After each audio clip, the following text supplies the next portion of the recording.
Beautiful. Okay, wonderful. Well, thank you everybody for joining. We are going to go ahead and start with introductions of our panelists.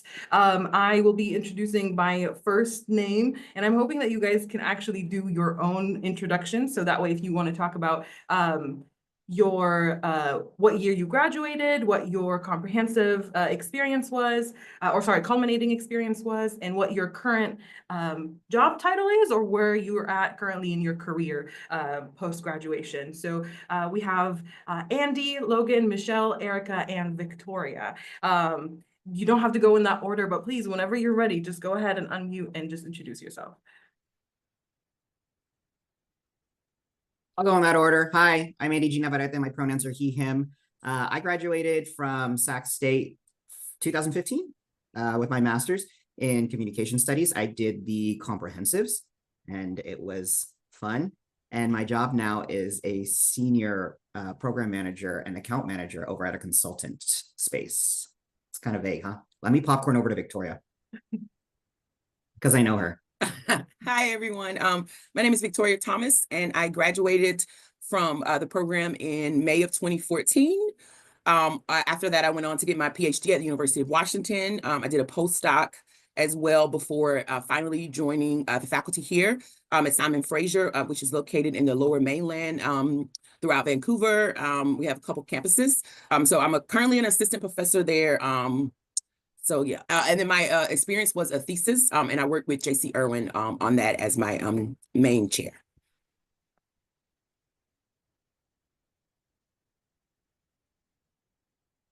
I guess I can go next.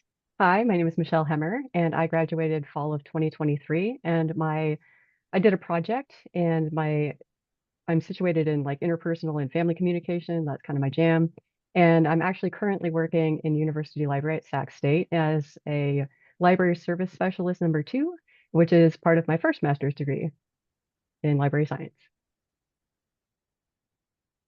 My name is Erica Haudegi. I graduated from the program in 2021. My culminating experience was comprehensive exams, and I am currently a digital marketing manager at the University of Pacific in Stockton, California, as well as an adjunct professor of communication at San Joaquin Delta College.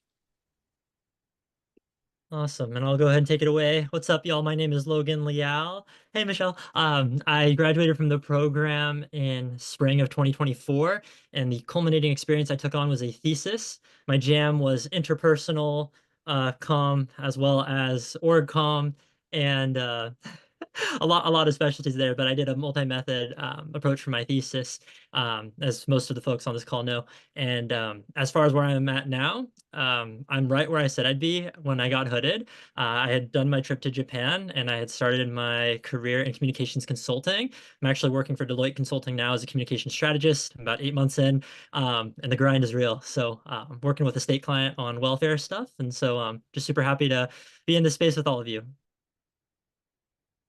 Perfect. I believe that was everybody. We're just going to jump right into questions. We just have basically we have a couple general topics and some specific questions, but if the conversation wants to go another way, if you have more things to say, there will be the last 30 minutes will be audience Q&A specifically. So if you have specific questions for any of the panelists or all of the panelists, go ahead and write them down, keep them in your head, because there'll be an opportunity for you to ask those at the end. So the first thing I want all of our panelists to discuss is how to finalize your committee or connect with faculty in this program. So what did the process of finding your committee look like, and how did you connect with faculty during the program? And this could be any order or the same order, whatever makes sense. I can think back 10 years ago. Actually, I think it was 15 years ago now because I started in 2010 or 2011. I didn't have it in my mind to look for an advisor, a chair right from the get on my first semester. I didn't stress myself out. I wanted to have the experience of actually learning what I was going to learn. Also, the reading was intense, so I don't think I really had time to think of the other stuff. But I was having a good time just trying to feel it out. And I think I got some really, really good guidance from a professor when I was leaving, Pam Sanger, who I don't know is still at Sac State or not. But she told me, she's just like, take the classes and then just see who you vibe with as a professor, and then just have a conversation with that professor. And then sometimes it just connects. And I think it was with Michelle Foss-Snowden that all of a sudden it just connected. And I originally had the late Dr. Trujillo, who passed away and while I was over there. He was my chair, but when I was having the conversation with Michelle Foss-Snowden, she basically took me under her wing and she said, you know, like, I love what you're studying. She's like, it would be an honor. Oh, hi. Oh no, it would be an honor to help you out on the journey. And she did. And she played good cop and bad cop. And she was the one who helped me get the rest of my committee together. So I don't think there's a prescribed way of doing it. And maybe I'm against the flow here. I don't think you need to force yourself to do it very quickly. I think whatever feels organic for you and having interpersonal connections with the people that are going to be new, who are going to lead you on your way, making those really, really strong connections are really what's going to help you out. You don't want to just pick a name because you see a resume. You want to pick it because you feel like you have a good connection and rapport with them. So I think that's what really helped me. And Dr. Foss-Snowden really helped me get there to the end, and even switching up from a thesis to a project to comprehensives. So I'm really glad that I stuck with that. That would be my advice. So I feel like mine kind of mirrors Andy's in a lot of ways. Ultimately, the reason I chose my committee was just the folks that I felt like I had the strongest connection to, and also originally I wanted to do a thesis, so which was going to focus on a lot of essentially identity, and specifically talking about the body and how we communicate through the body. And I just really had a strong connection, I felt like, with Dr. Foss as well, who ended up being my chair, and Dr. Shauna, and also Emeritus Professor Dr. Mark Stoner. So they ended up being on my committee. I think looking back, I probably would have also chosen Dr. Flores to be on my panel as well, just based on what he teaches.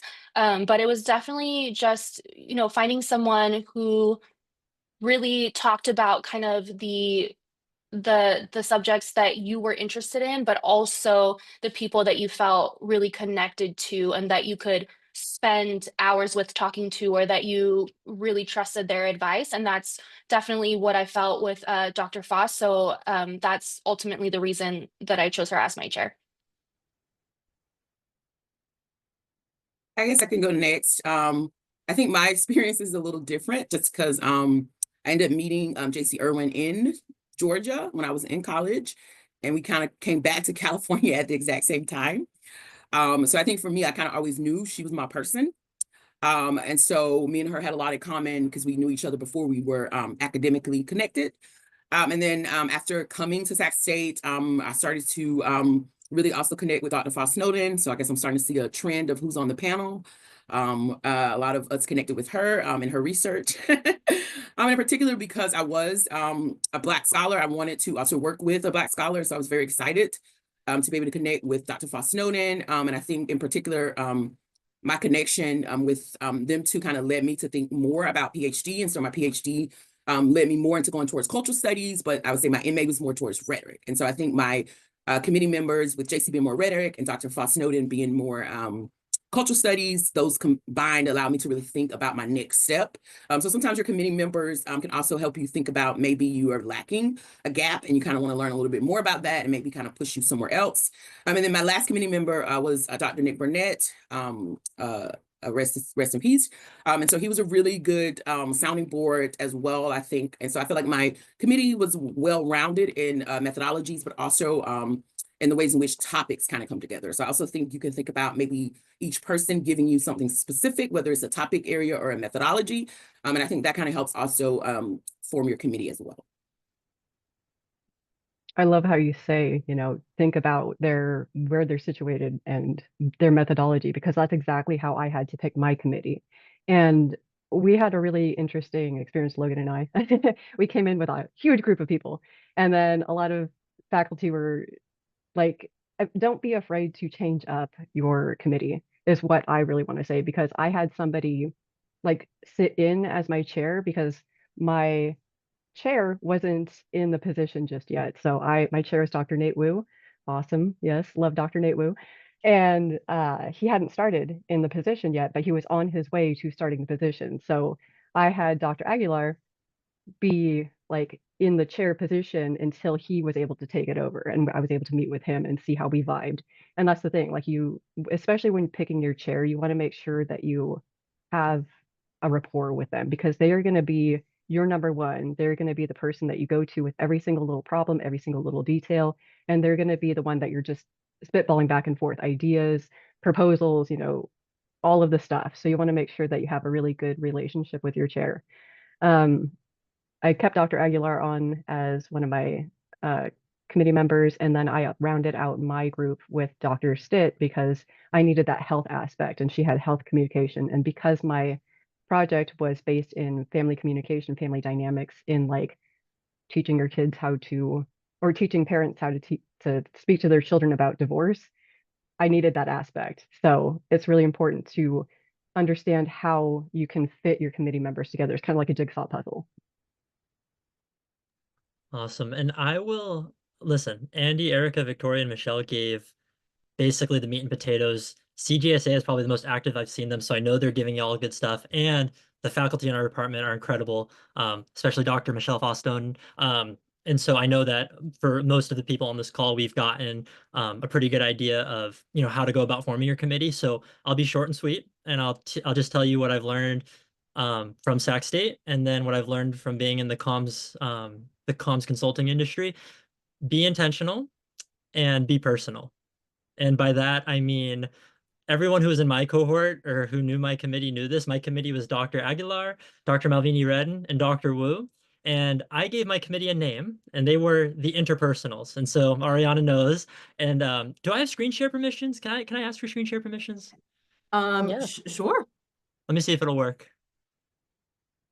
Gotta spice it up a little bit, y'all. Let's see. Can you see my screen okay? Yeah. And so this is what I mean by be intentional and be personal.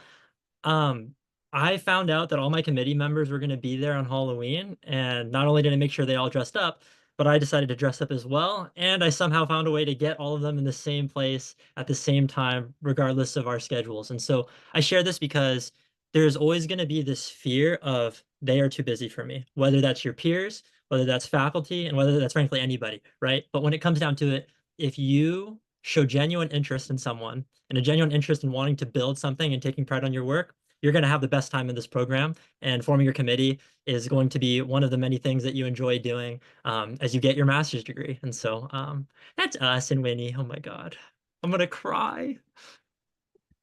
That's what I Thanks wanted for to share. sharing, Logan. We really appreciate it. Also, I just want to give a quick shout out to Ariana Gully Carson, who's on the call with us too. She is also a master's alumni of this program. So Ariana, if you feel very compelled to answer one of the questions that we ask, please feel free to do so. Your insight is very welcomed. But I'm gonna move over to our second themed question, and that's under the umbrella of research topic discovery. So one thing that we struggle with as we're in the program starting is trying to pinpoint exactly what it is that we want to do. At least I struggled with that when I first started too. I just knew I wanted to be somewhere in TV crit, but as you know, there's a lot of TV that I can criticize. And so choosing when I wanted to specify was hard. So I just wanted to ask, what was your research focus and how did you decide? How did you commit to the idea that you had? I guess I can start this off since mine was pretty much set in stone the second that I got into the program. I had an idea from undergrad about, I had an interest in family dynamics. That was always kind of my jam. And I had an interest in the generational cycles that happen in families and in family dynamics.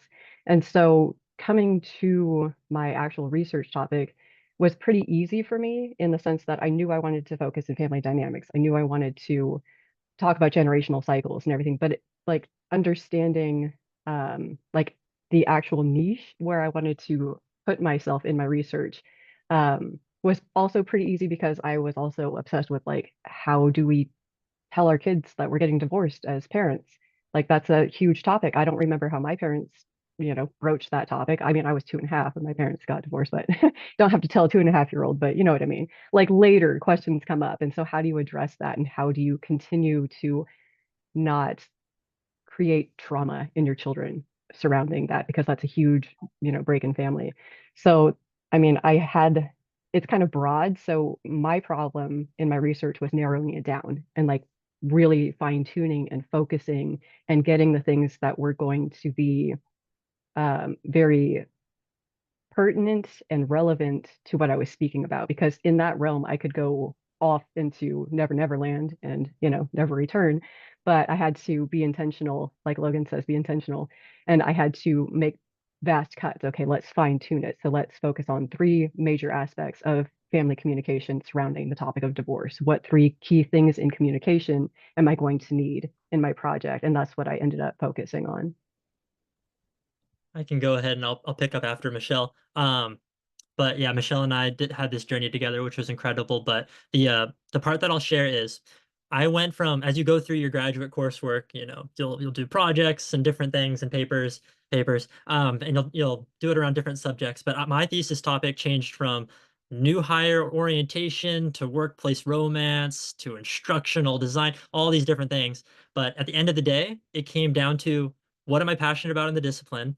And then what are my interests? And then the third one, which is like, how the heck am I going to research? Who's the group of people, the audience, or you know, the document that I need to study for this? And so, easy answer: passion in the discipline. I love relational maintenance, and so the whole staircase model, I fell in love with it ever since the very first undergrad class I took in comms. So I paired that with my interest, which was friendships, and then I took it from there. And my thesis was fusing friendships through academia. I always look at it because, you know, I take a lot of pride in the work that I did. But basically I ping ponged from all these different things, and I really couldn't have done it if it wasn't for my committee. One, me bugging them constantly so that they would have these conversations with me. And then the second one, them kind of, you know, leading the way and paving the path for me. But yeah, that's my little short and sweet bit. I guess I can go next. As far as my research interests, so prior to my MA in communication, my undergrad was actually in justice studies. So in particular, I did a lot of social justice issues. And so for me, I kind of knew I was trying to find a way to kind of merge communication with social justice. And so a lot of my research and a lot of the things I've done since Sac State are around gender violence. And so in particular, it was I can't believe it's been so long, but it's been a long time since we started. So I started working on my thesis, I would say probably in 2011 or 2012. And so that was kind of the time when a lot of social media was picking up. And so in particular, my project looked at sexual assault survivors and the ways in which they talked about their experiences. So I ended up looking at a photo project because that was kind of the time in which Tumblr was picking up. And so I think in particular for me, I always knew I would study violence around gender, but I was kind of looking for what is happening now, or what are new ways in which we are discussing or having these conversations. And so in particular, I looked at a project which was called Project Unbreakable, which was a photo project around sexual assault survivors. And even to this day, if I think about that project, I think that project kind of led us a little bit into the Me Too movement and into us having these conversations about sexual assault. And so I was just kind of looking for how are we discussing gender violence, and in particular using new technologies, as well as visual arguments. And so I kind of think a lot of my research kind of stays within that veins. How are we creating conversations around violence and gender?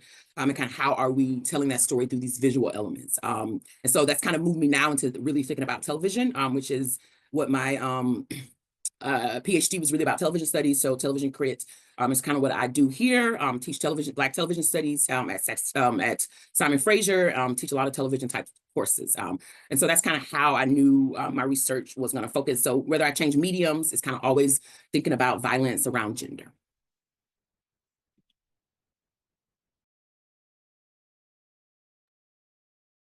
So I will say that I didn't know I was going to be a comm major, honestly. I got a scholarship to the University of the Pacific for the speech and debate team. So I just decided to go into communication as an undergrad. And then I decided to get an MA in communication because I thought that the end goal was that I was going to teach and be a speech and debate coach, which I've kind of veered from now. So I had no idea what I wanted to do when I came into the program. But after taking, my first initial classes, I did realize that I wanted to do a qualitative research method, even though I ended up doing culminating experience. But, I ended up doing comprehensive exams as my culminating experience. But I started learning more and more about autoethnography. So I thought that maybe that was something that I wanted to explore. And I did start doing that for a while, specifically talking a lot about personal experience, specifically about the objectification of the body as a young person and how that in turn kind of like informs the way that you communicate as an adult or later in life based on those experiences. So that was something that I was really interested in, but overall I was very interested in like ideas of identity and representation. So although I did my culminating experience as comprehensive exams, I really do take those ideas into the workplace now. So now I am a DEI lead for the university I work at, as well as staff advisory council chair-elect, which just really my role is to push for like equity within like the staff environment. So just although I wasn't able to do a thesis or a project on that, I still try to do that in my everyday life.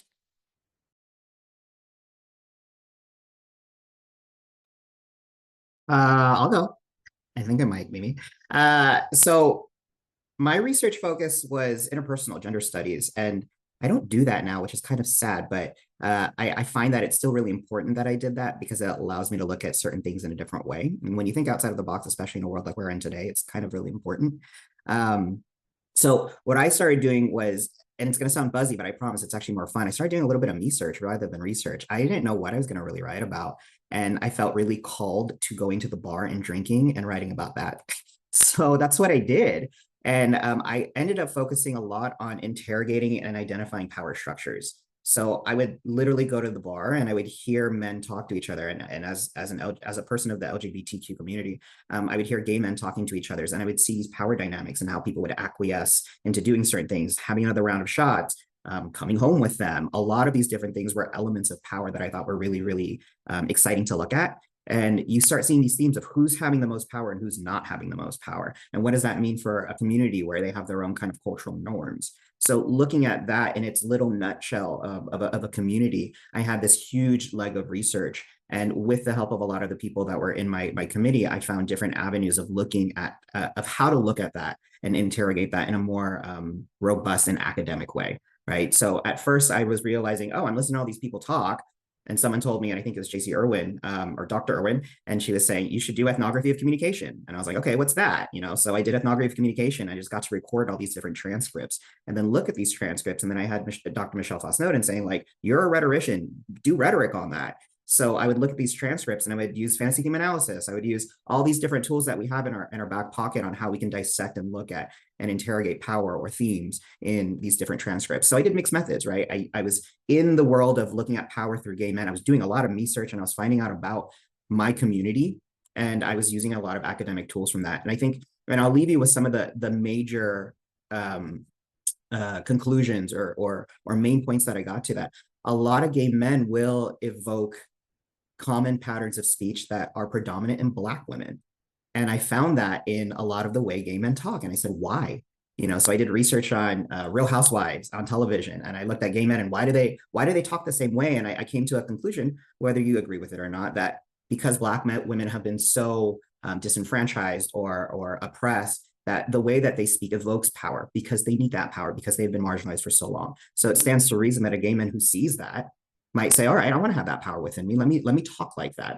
It's a way of admiration, but it's the same way of just saying that I want to have some power too. So those were the types of things that I saw that were really interesting for me. And you would imagine, how do you use that in your workplace now when you're consulting the state or you're consulting in mental health, which is what I do right now? And you'd be amazed at how much those types of unique insights or that methodology of ethnography of communication has really helped me get to the next level of my career. I'm gonna add, I'm so compelled. Only because I think that the research journey is really interesting as well for everybody in who comes through this program at Sac State. As you have heard from the previous people who have spoken, each one is very different. But Andy, I really want to yes on the research aspect because a lot of us, myself included, really focused on things that I was interested in and looking at communities where like that I identify with and belong to. So I also did comprehensive exams as my culminating experience, but I started a thesis a thesis that I still is on a research agenda because I was trying to do dissertation level work as a master's student and I was doing too much. So I have always lived in and around the world of television. I mean, there is a common theme. Dr. Foss be poaching people to come into the grad program. And I say that with the utmost love and respect because if it wasn't for her, like I had a faculty member who is retired, Dr. Edith Lefevre, who put me into Dr. Foss's lap basically. And if it wasn't for her, I would not have been even exposed to research, television research in general. And so I think that y'all need to really understand and appreciate the value that Dr. Foss not only brings to the program, but how pivotal she is in guiding young scholars in their work, finding a path for them to really figure out like what they love, what they like, how they want to, explore different problems. And as a rhetorician myself, rhetoric is the house that I live in. And sometimes you have to play the game and do, old dead white guy rhetoric. But just because you want to look at some other type of media, television, film, art, photography, you can still do rhetoric, right? So don't let nobody tell you that what you want to study is not rhetoric. I also, like Andy and Victoria, as well as Erica, specifically with interest in like different aspects of identity, also different aspects of representation. So queer representation in television, but also queer Black representation. So again, the me search, like that really spoke to me because I was looking for that in my research, and all of the research that I did then moved to different spaces where I can look at different aspects of identity in television. I also was looking at education and how education is represented in television as well. So television is my medium that I love. And then I look at all different aspects of identity that I personally identify with in the work that I do. But I don't do any research right now, which is also makes me sad. So that's it. I'm not gonna say anymore. I'm not gonna talk anymore. I promise. If you do feel compelled again, I think you should speak because you're very insightful, Ariana. Also, do you want to introduce yourself officially? I'm Ariana Gully Carson. I am a fall 2019 graduate of the program. And I teach part-time at Sac State in our department in the communication studies department, but I'm also a tenure track faculty member at Sierra College.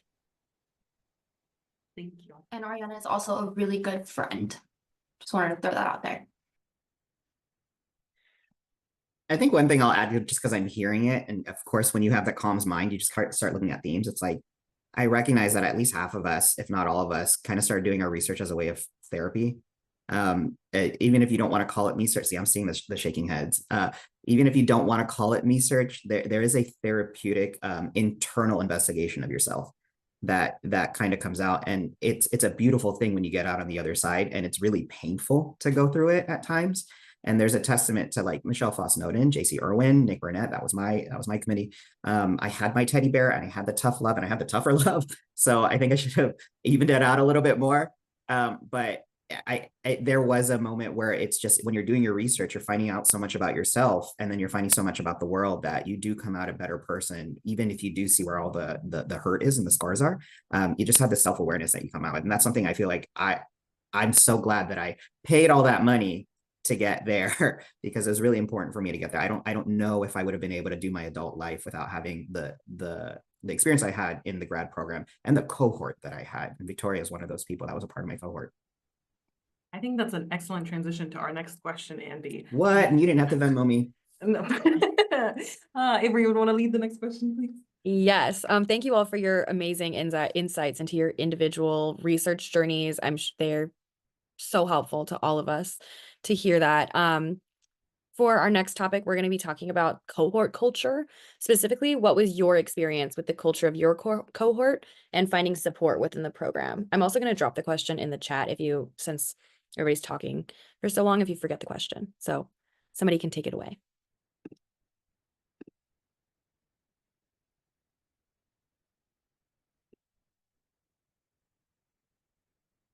I'll go ahead and start. I think when I came into the program in fall of 2018, I believe, my cohort was a cohort of 11, I believe. And honestly, it's just about finding your people. I mean, I talked to 3 people from Sac State's cohort. We have, or from that cohort, including Ariana, even though we weren't in the same cohort, she is one of my really good friends. We have a group chat. We check in with each other here and there. You don't have to be friends with everyone in your cohort. I was very civil with everyone, but I really met like the 3 people that I was extremely close to, and having that connection made a world of difference, because this is such a hard time. Like, honestly, it's such a hard time in your life. You're balancing maybe working full time, maybe some of y'all have kids, maybe, there's so many different life circumstances that can happen when you're going through the program. And plus the work is hard. It's really hard. So having a couple of people that you can turn to, that you can cry with, that you can just, oh my God, this rhetoric class was so hard tonight. Like, having the person that you can talk to about those things really makes a world of a difference, and they end up becoming your lifelong friend. So I just, you don't have to be friends with everybody, but just those 1 or 2 people that you can be friends with for life really, really makes a difference through the program. So I definitely, that's really important. Yeah, I'm gonna jump in on the Friends for Life thing. There was some tough times coming out of the grad school, and I remember Victoria moved to Seattle already, and she was living in Washington. I had tried to make it on my own over there, and there were times where I was just sleeping on her couch, like just she was housing me. But also, I mean, we would drink a lot, but so I would need to. But I would have never met Victoria if I did not reach out to my cohort. And I think we had I believe Victoria and I actually are in different cohorts. So my cohort, and we were very close that we were in the just the year after, but mine was I think 11, 14, something like that. And we're all very close still now. I mean, on LinkedIn, we still, give each other a lot of praise, and we love seeing people. I'm 10 years out of the program now. And so a lot of these people are knocking on C-suite doors, and it's amazing to see what Sac State has turned out, right? Like there's 10, 15 people out of my cohort, and I see Victoria Thomas getting awards, and I'm seeing like 2 or 3 of them becoming chief something. And it's a wonderful feeling to know that's you're cut from the same cloth, right? So the culture of my cohort was always very inviting. I think our cohort was a little bit more on the in the corporate world we say green. I don't know what that term would be right now. It's just like very inexperienced, and I think a lot of them are. But I think comparatively to a lot of the cohorts I've seen cohorts and I'm like, wow, they're just like really smart. And my cohort we just felt like we didn't know what we were doing at all, and we were just figuring it out together. We were a bunch of toddlers trying to figure out how to walk together, and at the same time we learned how to run, and then at the same time we learned how to cry and do theses together. So that culture of just how we found each other is just like, it was just a journey together of just coming from naivete into this new form adulthood. And that support was just there because we had the same kind of struggles, and we're in the same trenches. Yeah, your cohort will be your best friends. I'll pick up with where Andy was, because me and Andy are it's interesting because when I started the program, I was the youngest. I was the baby in my cohort, but now I guess that has changed on this call. So if you think about what was going on like 11, 12 years ago, like we didn't have the Zoom, we didn't have all these things you all had. All we kind of had was each other, which I think in some ways I'm glad, because we spent so much time together. And I don't mean like just our classes. After class, we would literally go to the ARC, and we would take out an entire floor, and we would like let nobody sit on that floor but calm people. We would bring snacks. We would like come in, and we would stay all night, y'all. And we would do it almost every week over and over again. And it was kind of like, people like, why you guys always have this floor? And I'm like, because we just get here. Okay. And even sometimes when we couldn't sleep, like one of our my cohort members, their name is Cyrus now, but they would call me sometimes if we couldn't sleep at 3 a.m. and we would just go to Starbucks and write. Like it was this moment where we were kind of, and we all, honestly, we're all kind of living in the same space. Like Andy said, like I live so close to Sac State that a lot of people would just crash at my place. I would sometimes wake up in the morning and I'll be like, oh, you're here? Because I wouldn't even know that they would come in because they would leave the library late. And so I think like we had these spaces that were so integral to our growth, not just as scholars, but just as people. And I think we took care of each other. And for me in particular, like I said, I moved to California from Georgia. The only person I knew when I came was JC. And so I had no family. I had nobody but my cohort, and they became my family. And we took care of each other. And like, I have never, and probably never will ever have that type of experience and that type of connection. My PhD program was a whole nother beast. But when I think about the people who I'm connected to, like I say, Andy, I still talk to Katrina. Those are the people who I think have made me into the type of person I wanted to be. And I think that has been the best thing I've gotten from Sac State is my people and my cohort experience. I would agree with that, absolutely. So Logan and I are in the same cohort, and we came in with like a whole group of people, Miriam included. And then, we kept the other thing that I want to like add is that like even the like additional cohorts after our cohort, we just kind of folded them in to the existing cohort. So it was a very inclusive group that we had. I don't think there was a bad person in the bunch. We had a few people who left, which was, sad to see them go because it was, too hard of a program. It wasn't right timing for them, whatever the case may be. But really and truly, the friendship aspect is unlike anything else.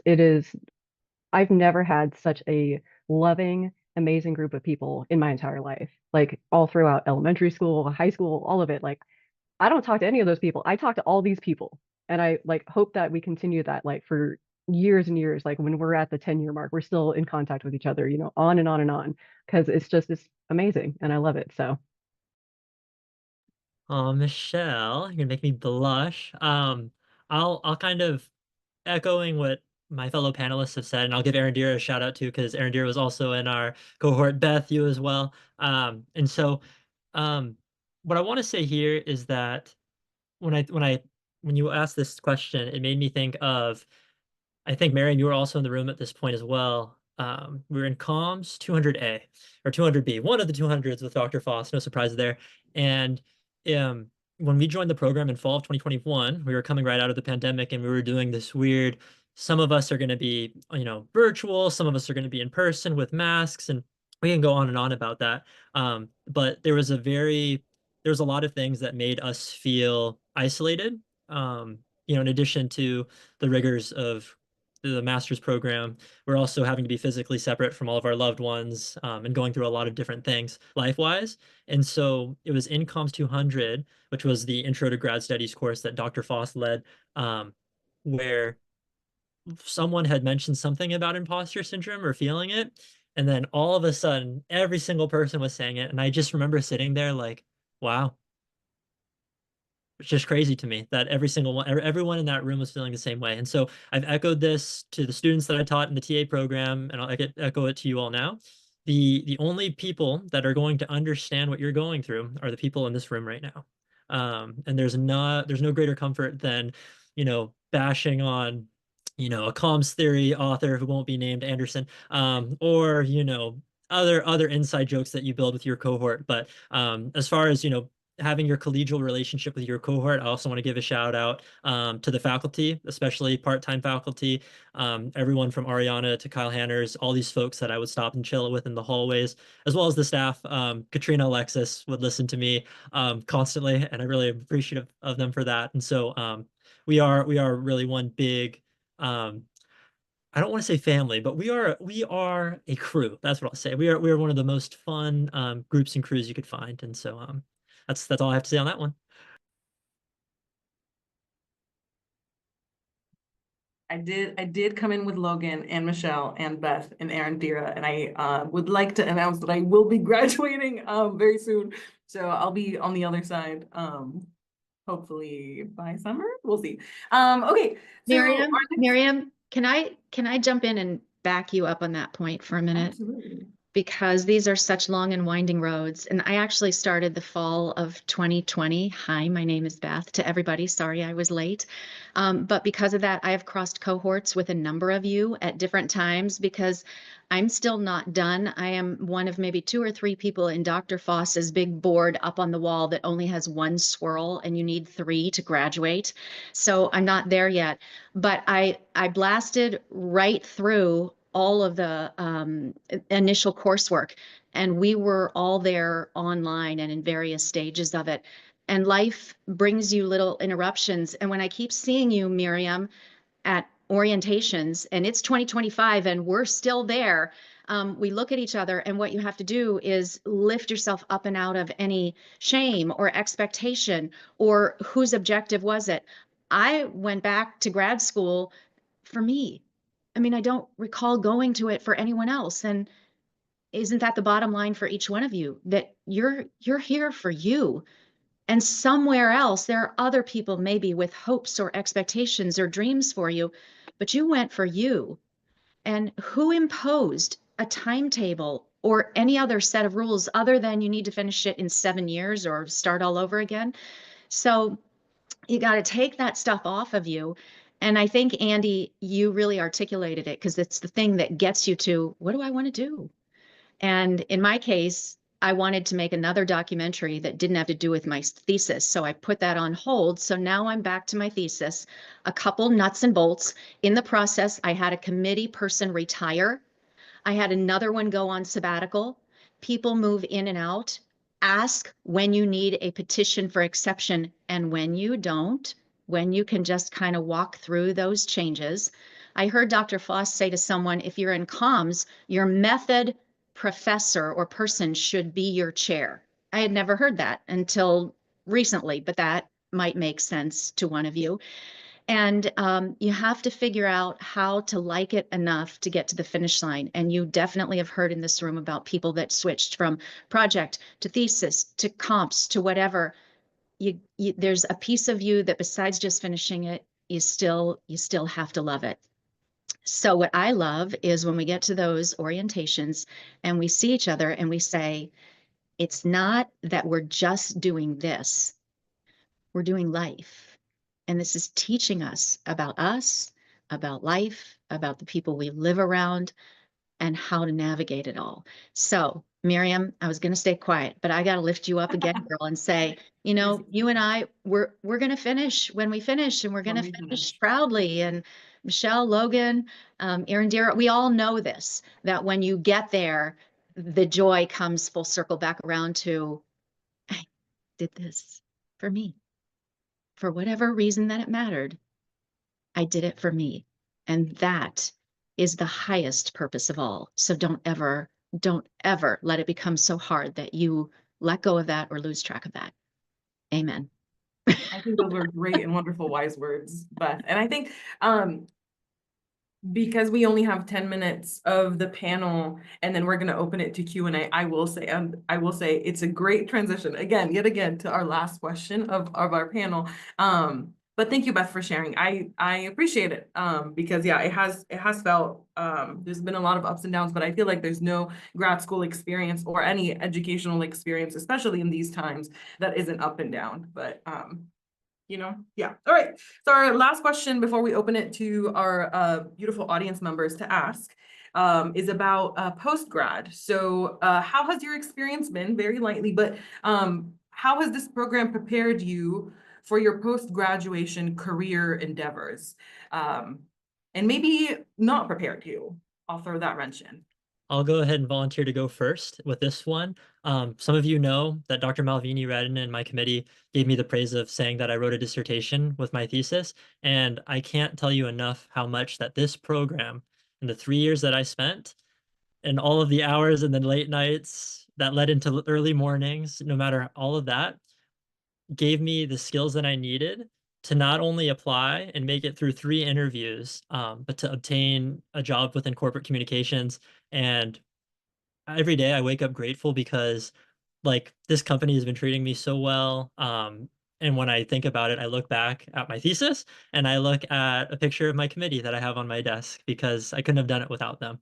And so what I'll say is this: if you take pride in the work that you do and you complete all the processes, even the redundant OGS, making sure your committee members are in the same order stuff, the program will prepare you in a way that I can't even explain. Like I have managers ask me to do senior consultant level tasks and I'm able to do them and excel above all the other analysts. Why?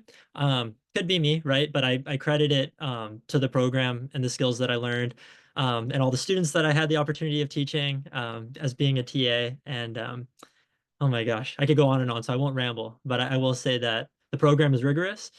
There were lots of tears for a lot of reasons. But in the end, it was all worth it. So. I have a couple things to say about Sac State. I will say that coming from the University of the Pacific, it was very different from Sac State in terms of one, just a little bit of monolithic thinking, but also very, very much a lack of diversity when it came to faculty. And so being Latina and coming to Sac State and seeing Dr. Foss and Dr. Aguilar and Dr. Flores, I think was like a very, very, I'm sorry, sometimes I have trouble articulating what I want to say, but it was really, really motivating for me to get to where I am now. I was very appreciative of the diversity at Sac State, especially like the other folks in my cohort and the diversity there as well, and having a lot of shared experiences with other people in the program was very beneficial to me in my journey, especially because I had a lot of imposter syndrome. And I think I texted Dr. Foss like 5 days ago that I had imposter syndrome just being on this panel. So I think that that just the environment at Sac State was amazing. But also everyone talks about networking, and I think that is super important, but not just networking, but like forming genuine connections with people. I've asked Dr. Foss, I've asked Dr. Flores, I've asked Dr. Stoner for letters of recommendation or to be references for applying to a teaching position at Delta. I've asked Ariana to be a reference or for advice, and she helped me with my CV. There's just, that's so important. I've made so many connections with folks at San Joaquin Delta College because I started there as a transfer student before I even got a bachelor's or a master's. And some of my mentors were on my panel when I applied for an adjunct position. And these are people that I would consider some of my best friends. So it's not about just networking, but it's about making real, genuine connections and meaningful connections with people at Sac State. And I think that, we have some of the best professors in comm at Sac State. You have to take advantage of that. Dr. Foss Snowden is amazing. Dr. Shauna, amazing. Dr. Flores came from a great program, ASU. Like, these are amazing people that you need to connect with that will really help you in your journey. So I just don't take it for granted. Y'all are in an amazing place in a very great, diverse city. And I just think that we're all very fortunate to have gone through this program.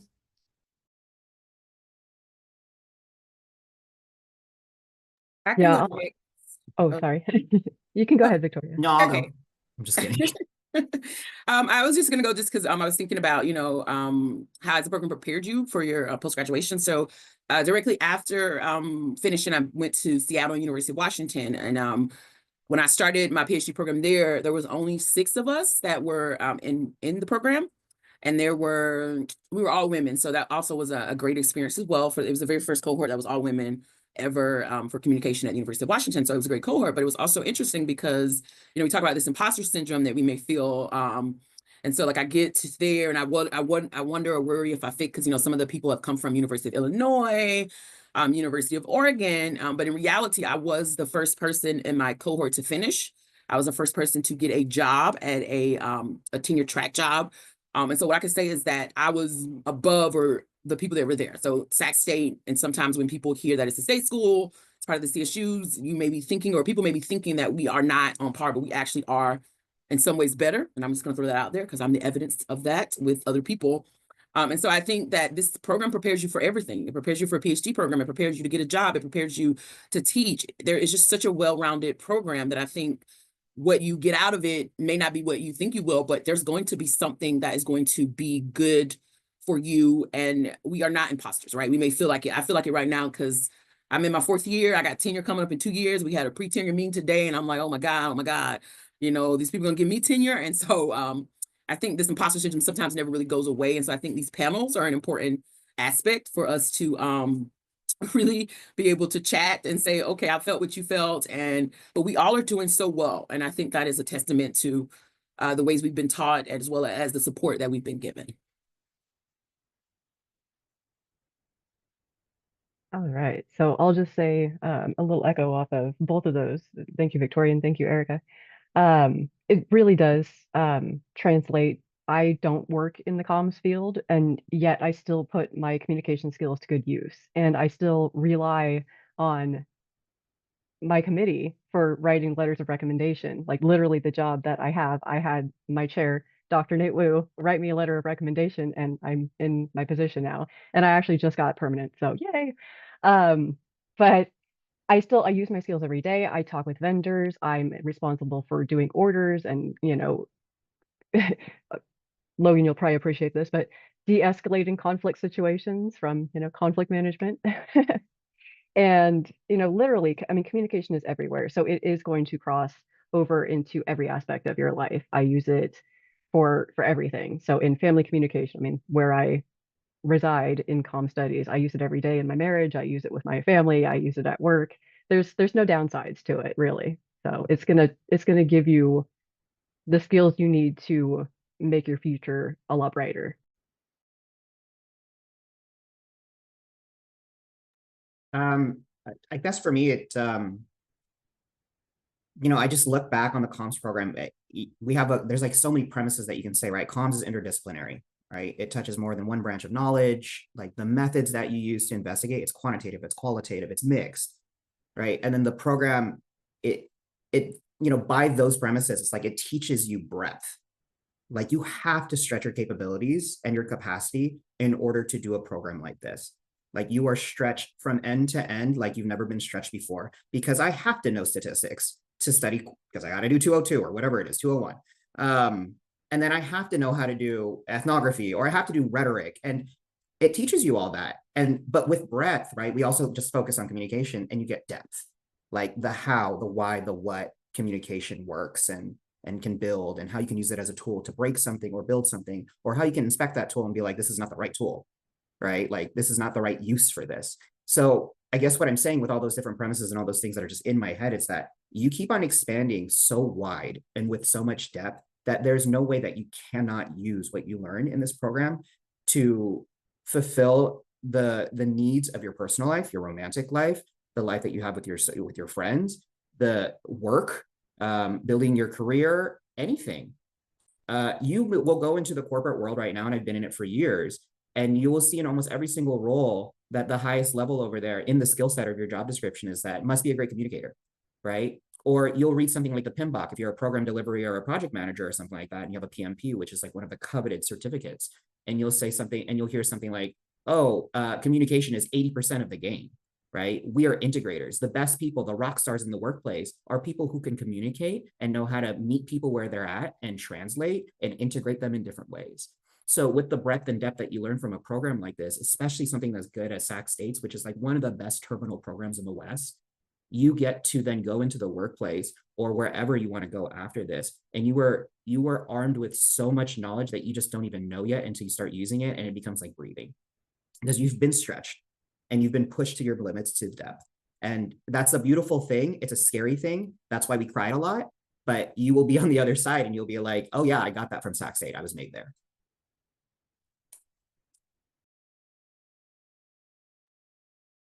Perfect. Thank you all so much for sharing. We're gonna roll into, we have until, I believe we said 7:30 to do audience Q&A. So if anybody has a question, this could be for a specific panelist or a general question, you can either raise hand or put it in the chat and I can read it.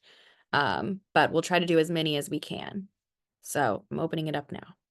I will say before we start, I am going to be hopping off pretty soon here, but I just wanted to mention that I've already met Victoria at ICA in 2021 or 2022. And when we met, I had my badge that says Sac State, and she approached me and asked me who I knew at Sac State. And Dr. Foss was immediately the common denominator. And shout out to Dr. Foss. Her stretches wide. She's so amazing. I want to be her when I grow up. But I'm so glad to see you again, Victoria. And thank you so much for wanting to be a panelist. Hopefully we will continue to do these in the future as well, so we can invite more panelists, the more people we have graduating from the program. But it was wonderful seeing everybody. And then Erin Deere, just go right ahead. I just want to say one thing to Miriam, that we also met in a faculty of color panel that my advisor from University of Washington was putting on. So we also met there. So it's interesting that we all gravitated towards kind of the same people, and that's kind of how we met. We were like, oh, let's get to this Faculty of Color mentor panel. So it was great to see you there as well.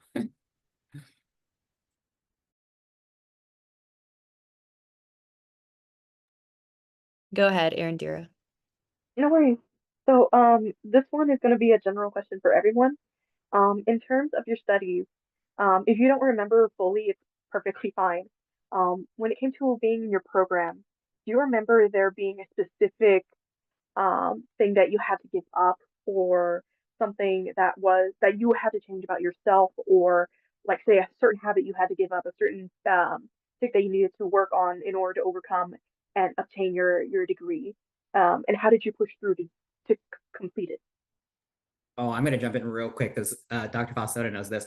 I had to stop dating bad men. Like every time, every single paper has a name written on it that you just cannot see, and that's why I wrote that paper. Like, screw you, Andrew. Screw you, Danny. Like, this paper's to you.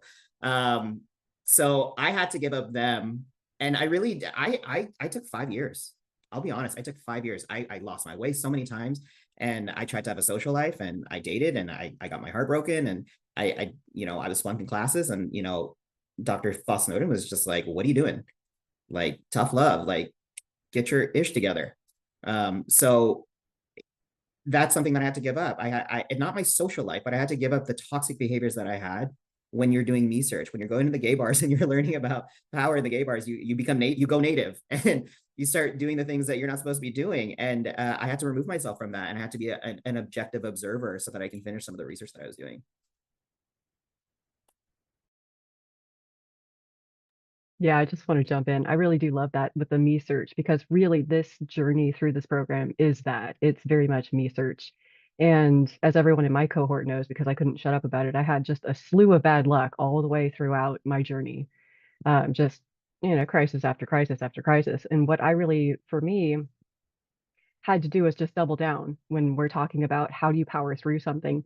Sometimes you have to just close off and put the blinders on to the outside world and say, I've got to get this done. Like Beth was talking about, this program is for you. And so what you put into the program, you get back from the program. And so sometimes you just have to double down and say, the outside world needs to be shut away. I need to focus on what I need to focus on and just get through it. I even created a strategy for myself when I was writing my project, because I was having the most horrific writer's block.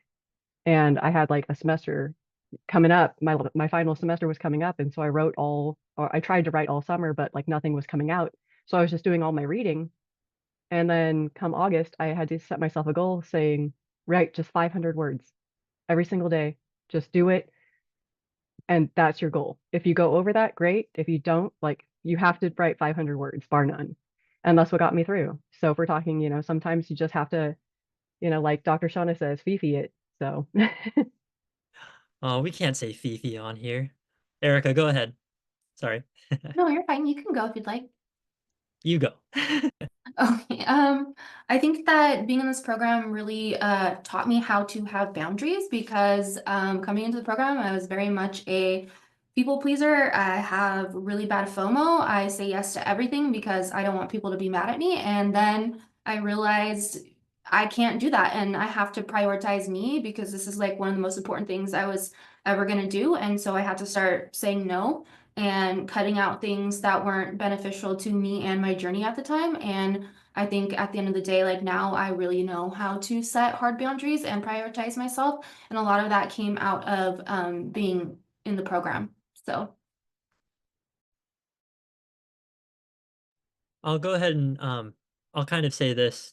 My wake up call was one of the papers I submitted for a graduate course actually got flagged for plagiarism. And so I don't think I told anybody this. I told a few people this. But yeah, that was probably the biggest shock, and getting the email from the faculty shook me. And then I got into their office and immediately started bawling because I thought I was done.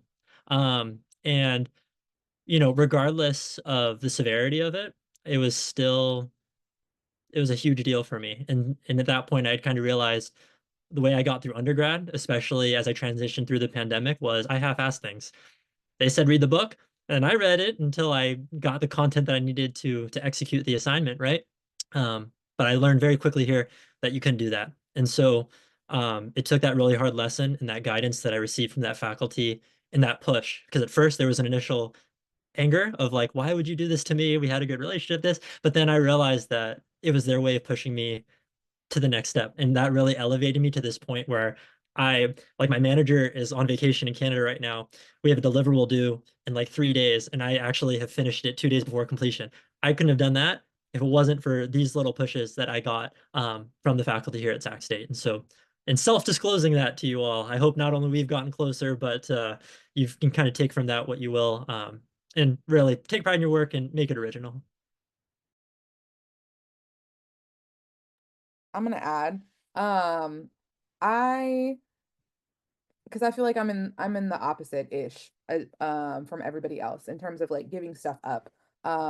Because I don't really think that I had to give anything up or whatnot, because I had a really strong supportive system outside of my cohort. And I think that when I wanted to spend time with my wife or needed to like decompress from anything that was happening, I would like go in on she was my girlfriend at the time, but then my wife now, and she'd be like, don't you got work to do? And I'm like, yes, I do, but I don't want to. And so I think that I happened to be, I started the program, and Dr. Jerry Smith said some things about like the idea of a triangle, and that there's two things that you can be really good at, and then one thing that you can still be good at and that can still be present, but not necessarily like you may have to like give it up. So I want to push a little back in saying that you don't necessarily have to give up anything to be successful in this program. Sometimes you might need an additional set of guidance to get in or to fit so that you can finish. I feel like the only thing that got in my way was me. Like I got in my own way. And getting additional guidance from other people, whether from my cohort, from the faculty, or from my partner at the time, we are our own worst critics, and we often get in our own way. And so my path to finishing is very similar to other people who you've heard spoken, especially Andy, because I started with the thesis and and did a pre-proposal. And then Michelle, I was you, and I was like, I'm gonna just read all this stuff. And then I was like, I can't write anything. I don't know what to do. And Dr. Foss was like, I feel like we need to figure out a different way. And then we started talking about comps, because I never wanted to do that. That was not what I wanted to do when I came into the program.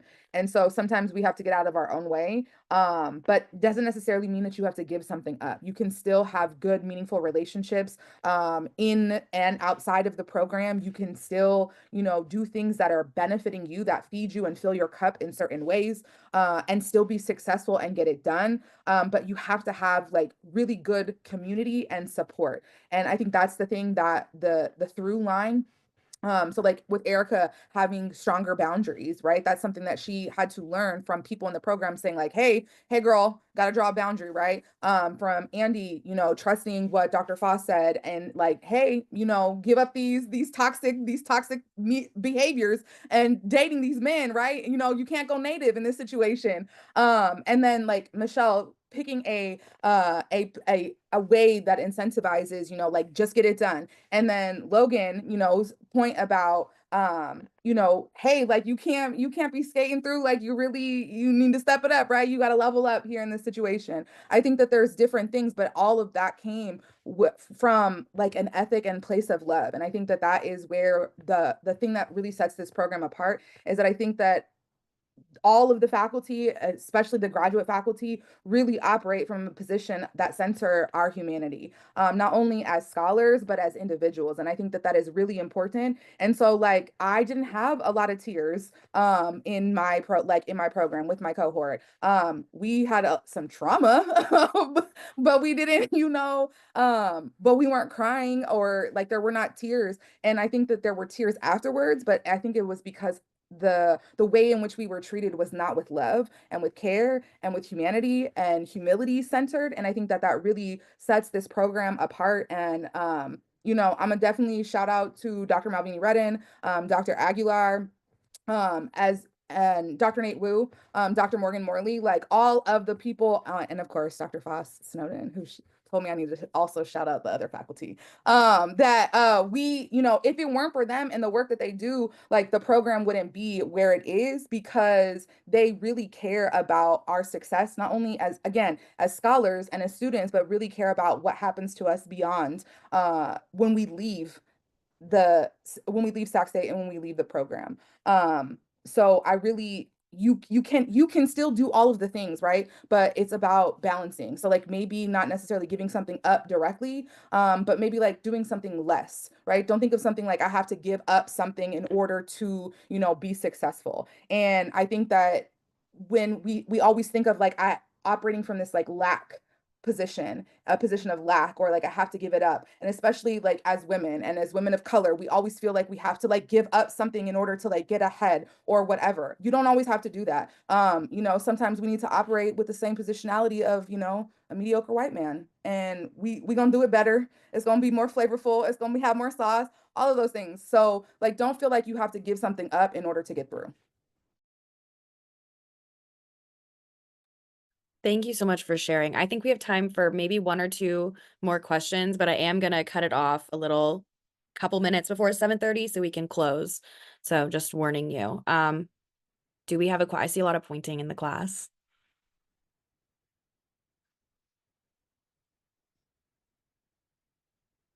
They're muted. Yeah. Hi, can you hear? Okay. Yes. Okay, Yes. cool. Annie mentioned a little bit earlier that comms is really interdisciplinary, and this is kind of aimed at anyone whose research did fall into that interdisciplinary category. And I wanted to ask a little bit more about how you kind of navigated going outside of the field of comms and then bringing that research back for your own studies. Just because I heard my name, I think Victoria's kind of like the model child of this because she didn't even start in comms. Sorry, putting you on the spot. Yeah, so like I said, as we know, my undergraduate degree was in social justice and not in comms. And so like I said, because I knew I was really dealing with social justice, I was always trying to find a way, in some ways, to think about communication as my method, and not necessarily as my topic. And so in particular, what that means is my undergraduate degree, I did an honors thesis on honor killings, looking at patriarchy, in particular around religion. And then I did sexual assault for my MA, and then for my PhD, I focused on Black trans women and the violence they face. And so I think for me, a lot of my research has always kind of been within criminology as well as within women's studies. And so currently right now, I am an affiliated faculty with Women and Gender Studies at Simon Fraser. So that means that I have cross-listed courses. And while I was at University of Washington, I had cross-listed courses in ethnic studies as well as also in Women and Gender Studies. And so when I think about how to be interdisciplinary, I think it comes down to thinking about what's my topic, what's my method. And I think my methods are very communication methods. And I think my topics are around those particular things. Like I just recently completed a mailing grant with a couple of people that we submitted. We'll know in April if we get it. And that particular project looks at the ways in which formerly incarcerated people use communication technologies. And I'm mostly focusing on trans women and cisgender women. And so that's also interdisciplinary because I'm going back to my social justice, I'm going back to criminology, but I'm still staying within comm because I'm thinking about the ways in which people who have always been surveilled, how are they also using these surveillance technologies? So I think when you think about interdisciplinary research, you can really think about the ways in which your research speaks to multiple disciplines as well as multiple audiences. And so I think that also helps you think about, you know, which journals you want to read in, which journals you may want to publish in, as well as which conferences, right? So of course we know there's the NCA, and I don't go to NCA as much, just because I'm also in Canada now, so it doesn't necessarily push, but I do go to international ICA. I also have been to American Studies Association. I've been to the Society for Cinema and Media Studies, and I've also been to the National Women Studies Association. So if you are thinking about the interdisciplinary, think about submitting to some of those conferences, because that'll also open up a lot more avenues for you to meet other people who are more than likely doing interdisciplinary work too. But we kind of also have to have a main discipline because that's kind of how universities work. So I think that's a good technique. Also to take courses outside of the discipline. I took a lot of courses in women and gender studies at Sac State. I took feminist theories, and I've taken a couple women and gender studies courses as well too. So I think if you're thinking about being interdisciplinary, you want to see what MA courses are available outside of our department and try to make connections with those scholars as well. So hopefully that helps your question.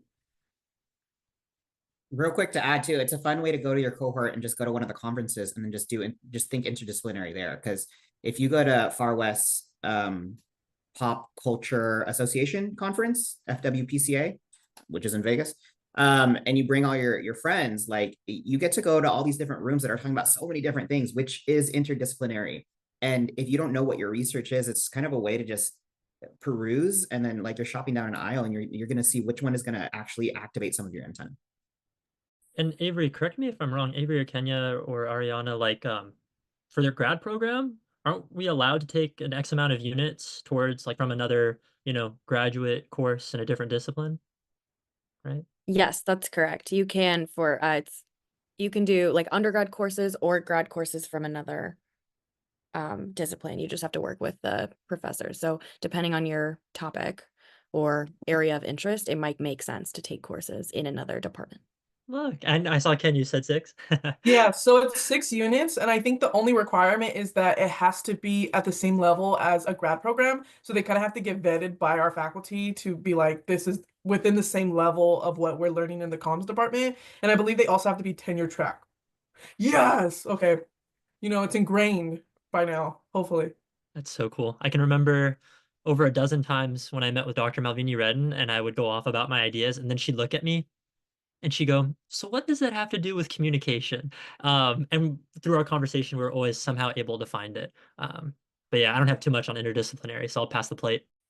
Oh, I can totally speak to that because so much of my research fell in psychology that I got asked that question all the time. How does it relate to comms? How does it relate to comms? And so I had to really just make sure to dig deep and make sure that it was connected to comms. And all 3 of my areas were, because I created a program teaching parents how to bring their kids into the conversation of divorce. But a lot of my background and like my seminal information was in psychology. So there's that connection for the interdisciplinary, but having to focus it on comms was the crux of everything for me anyway. Perfect. Does anybody else have any comments about that or any last minute insight? We have a couple more minutes. We might have time for one more question. If not, I will go ahead and wrap up. So now's your. You got a question Yeah. from the boss. No, Tell not me. yeah. Hi, love your show. Long time listener, first time caller. I don't have a comment. It's more like, I don't have a question. It's more of a comment. And I just, I wanted to say to the CGSA, how proud of you all I am for the work that you've been doing. This is an awesome event. You should have it all the time, because it's not like you have anything else to do, right? It's not like you're trying to like do classes or thesis or, comp or whatever, but I love this event. And I just wanted to say, and I feel very, very comfortable speaking on behalf of the rest of the faculty. And it's actually making me a little bit emotional right now. How proud we are of you all. Like, I mean it. You are exactly why we do this, to have folks like you go out into the world and represent us. And those of you who have said such beautiful things about me, the check is in the mail. Thank you so much for that, for saying those things in front of my class, and they're doing evaluations tonight. So, so thanks so much for that.